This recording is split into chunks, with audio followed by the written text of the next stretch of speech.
Bulldozers were chewing through my peach trees before the sun even bothered to show up. Steel teeth pulling up roots like they meant nothing, and some foreman in a neon vest waved at me like I was the help and said, "Morning, sir." The board gave us the green light. We'll be clearing a strip right through here. I didn't shout, didn't throw a fit.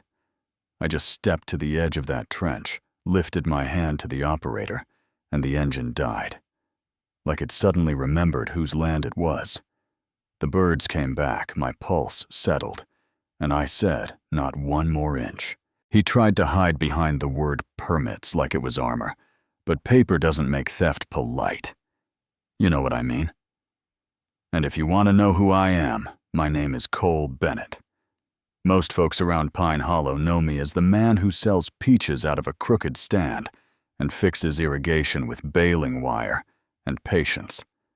But Monday through Thursday, I fly to Washington and run something called the National Airspace Authority, the desk where small-town runways meet big-time rules. And I don't lead with that, because titles don't make you right, character does.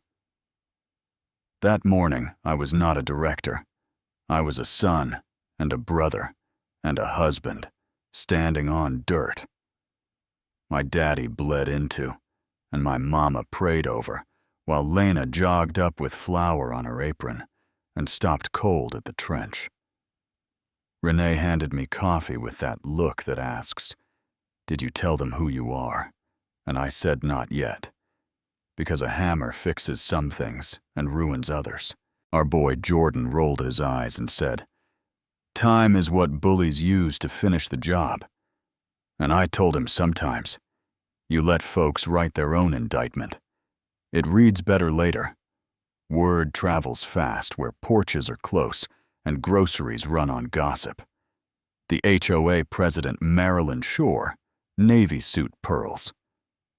A smile that says, "Do as I say," dropped a glossy letter in every mailbox, promising progress, private planes, higher values, and tucked in smaller print. A claim that some parcels had been misfiled and tolerated out of courtesy, which is a pretty way to dress up stealing. And yeah, that happened. She called it the future, like it excused everything in the present. I flew up to DC, no fanfare. No suit pulled the binder on private use runway approvals that my deputy Franklin keeps tabbed like a choir book. Environmental studies title Proof Approach, Safety Lighting Insurance. Not the kind of thing you start on a Wednesday with a rented grader and sweet talk, the kind of thing that either clears the rules or doesn't lift off at all. Back home, the neighborhood turned into a whisper factory. Folks worried about fines about being the next address on a list about their mortgage shrinking if they made noise. Fear is easy to herd. That's why bullies love it. So I walked into the Friday board meeting late and quiet and sat up front like any other homeowner who knows where the leaks are. Marilyn put on that pearls and progress tone. We have permits. We have votes. Courage is required. And I stood without notes and said the land you cut into is titled to the Bennett family, and even if a court lost its mind and handed you dirt you don't own, you still wouldn't have a runway. Not without federal approval. Not here. Not anywhere. And no, that wasn't a threat. That was gravity talking. And the room drew a breath like they were tasting truth for the first time. Afterward, she rolled past me in her SUV window, down perfume, thick, and said, "You're playing a dangerous game." And I told her, "So are you." Difference is I know the rules. Next morning, my mailbox looked like a donation plate. Fines for obstructing progress, 10 days to pay. And Ma Wilkins at the county registrar called on her lunch break to say, "Cole, I can't stop them filing, but I can tell you when they try." And I told her, "Keep breathing. We're going to need people who remember what honesty smells like." Sunday night, I stood in front of my daddy's barn for a local news camera, work shirt, no title on the screen, and said this land belongs to my family. Not a glossy dream, not a pocket committee, and there is no scenario where a runway operates here legally. Not today. Not next summer. Not ever. Monday morning. That clip ran hot, and Pine Hollow became a dot on the national map for the worst reason. Folks on TV arguing like this was a game. Some calling me a tyrant, some calling her a queen. Most people just wanting peace. Marilyn tried a rally on the proposed strip. Banner's photographer iced tea in a silver cooler. But the turnout looked like a church picnic without the casseroles. Lots of faces that read tired, more than supportive. And when she said the community stands behind this, I told her what I saw was fear of punishment, not a mandate. And when she said we have votes and a plan, I said I have the law, and progress needs clearance. Just like airplanes do otherwise, it's just weight falling out of the sky. Her smile cracked. Travis on the board cleared his throat like a man swallowing the truth. Evelyn stared at her hands, and the cicadas sang the only honest soundtrack in the county. Days stretched like rubber bands. The heat turned thick enough to chew, and then came Wednesday crews within feet of our fence, pounding stakes with a rhythm that made my teeth hurt.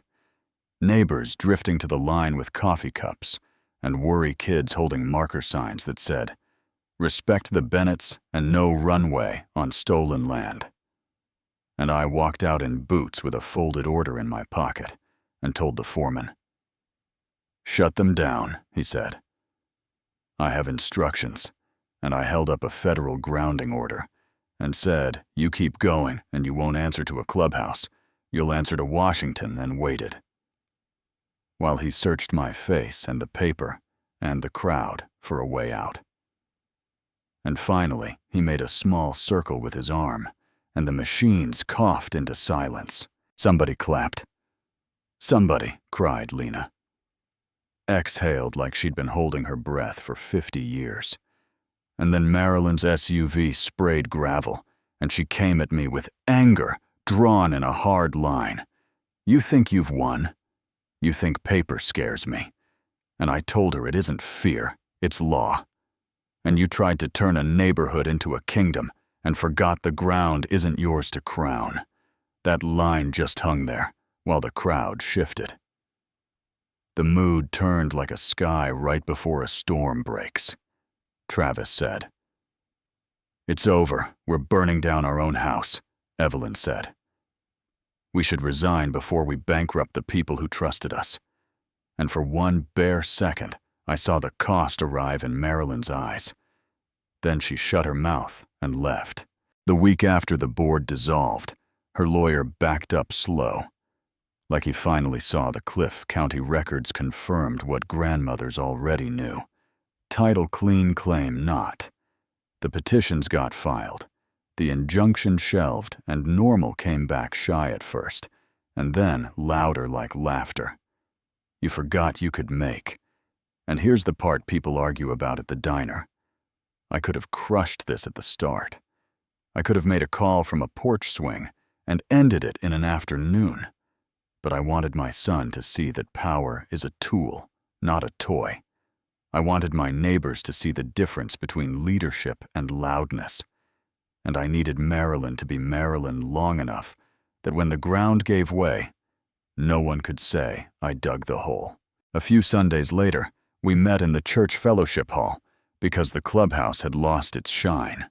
Folding chairs, lemonade, and styrofoam sheet cakes on a long table. And the interim board promised to earn trust back one budget line at a time, then asked me to speak. And I kept it simple. This was never just about me. It was about respect. For work, for memory, for the line between mine and yours. And when you forget respect, you pay. And we paid. But now we remember. Some folks nodded. Some stared at their shoes. Some cried without noise. And later on the porch, Jordan asked why I waited, and I told him the lessons that stick are the ones people teach themselves. That if I had knocked the chessboard over, they would have called it force, but this way they had to call it truth. Do we end here with a ribbon? Everybody best friends again, no life doesn't tie up that pretty. A few moved away because once you see cracks, you can't unsee them. Some still cross the street rather than meet eyes with the folks they yelled with, and the new board will make mistakes. Like humans do while I still wake before dawn. Check the pumps, count trees, and put my palm to the dirt, like I'm checking a pulse, feeling the land. Hum back, ye are still here. A month later. I saw Marilyn in town, without pearls, reading an aspirin label, like it held answers. And she looked up, then down, and walked out with her back straight. And that's the part that will stir the comments. Villain, misguided, ambitious, brave. I've heard all of it. But what I know is this dignity beats volume respect, outlasts pride, and law. Given the chance, stands up without screaming. If this story hit a nerve, tell me in the comments. Who was right? Who was wrong? What would you have done on day one? Have you seen power swung like a hammer when the moment needed a scalpel? Do HOAs protect communities, or just give people a crown to chase? Drop where you're watching from. Tell me what respect looks like where you live, and if you believe legacies should be stewarded, not stolen. Hit subscribe, so we can keep telling the kind of stories that make the loud learn to listen.